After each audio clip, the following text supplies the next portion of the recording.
Fire and rescue crews in the UK are called out to almost 200,000 fires each year, and over 40,000 of those fires are in people's homes. Sadly, as a result, that leads to over 300 fire-related deaths, often where textiles, upholstery and furnishings were in some way responsible. The main cause of these accidental fires is often down to the misuse of or faulty equipment, appliances or leads. The careless handling of fire or hot substances can also cause these incidents, as well as chip pans bursting into flames and putting articles too close to a source of heat.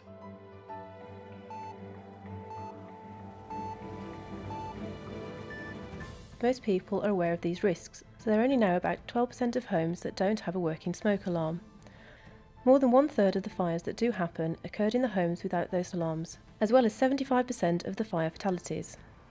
Thankfully, it appears that the number of fires and fire-related deaths are now on the decline, but we are aware it is never fully possible to reduce these tragic events.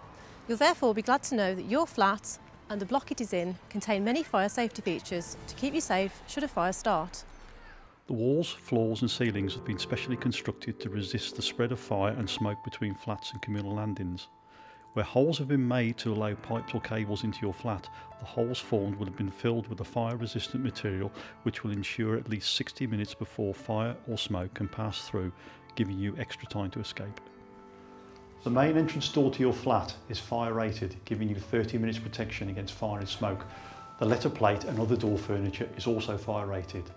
However, the door will only work when it's shut. Your flat has fire detection equipment in it consisting of at least a smoke detector in the hallway, as well as possibly a heat detector in the kitchen. These detectors are powered by the mains electricity supply, and they have a battery backup in case the power supply fails. Outside your flat there is a door and screen leading to the lift lobby. These are both fire rated, giving 30 minutes protection. Leading from the lift lobby is a further door and screen to the stairs. These will give you 60 minutes protection against fire and smoke. You'll also find signs on the landing directing you on the best route to safety. Follow these signs until you're outside the building. Remember, the escape route will always lead you down the stairs. Don't use the lift because it may stop working when you're in it. The lights on the stairs will continue to work if the power fails in the rest of the block. You'll find a sign in your flat either fixed to the back of the entrance door or to the wall near it, which tells you what to do if a fire starts in the building. Please read it, it could save your life.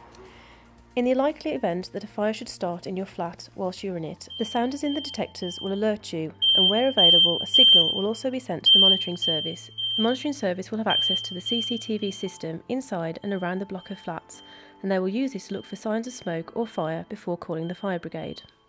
While all this is going on, you should leave your flat, remembering if possible to close any windows as well as the flat entrance door behind you. Don't stop to gather personal belongings, it would delay you. When you're outside, go somewhere safe via the stairs and dial 999 and ask for the fire brigade as soon as you can. When you speak to the fire control room, give them your name and the full address of your flat, including which floor it is on, and also if you think anyone may be trapped. If you're outside your flat and you hear the alarm sounding, don't enter it but leave the building using the stairs, and when it is safe to do so, dial 999, giving them all the information you can. If the alarm is sounding in a flat other than your own, or if you come across a fire in the communal areas of the block, you should still dial 999, but this time tell them where in the block you heard the alarm or saw the fire, giving the flat number and which floor it's on. If, however, the fire is in your flat and it is blocking your escape route, please go to a window as far away from the fire as you can, remembering to close all of the doors on the way. Phone 999 and ask for the fire brigade. When you speak to the control room, tell them your full address, including the flat number and floor, and tell them you are trapped. Wait by the window, and when the fire brigade arrive, shout to let them know you're there. When the fire brigade arrive after the call out, they'll connect their hoses to the nearest water hydrant and the dry riser inlet on the ground floor, all of which is there for your safety, as well as ensuring that you're rescued if trapped. If the lift is still working, they will take control of it and use it to transfer equipment to the appropriate floor. If any other flats need to be evacuated, they'll tell the tenants. Above all, if your heat or smoke detector isn't working, your fire door doesn't close properly, or anything else is not as it should be, please call our customer service centre. Be prepared and keep safe.